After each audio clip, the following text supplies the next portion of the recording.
Ayan, pakitang tao ka na naman. Natural, tao ako eh. Alam nga namang magpakitang animal ako. Ikaw yun. Ang dami mong sinisira ang mga tao tapos ayaw mong matawag na chismosa. Ano gusto mong itawag sa'yo? Talented?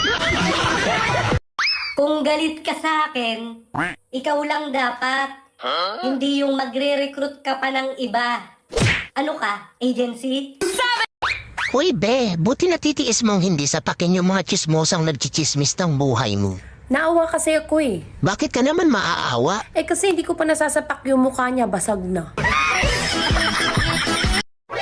Kapag niloko ka, pakatatag ka lang. Kapag matatag ka na, paloko ka ulit. Maraming klase ang plastic. May Orocan, may Tupperware, at meron ding ikaw. Sa sobrang tapang ko, Wow! pati gutom, nilalabanan ko na. Kung feeling mo maraming naiinggit sa'yo, feeling mo lang yun.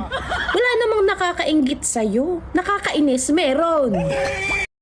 Ayan na naman yung peke ang ugali. Bakit yung sa'yo, tunay?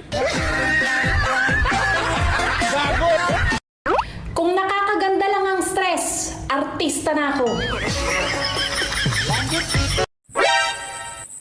Balita ko, inis ka daw sa akin. Di ko problema yun.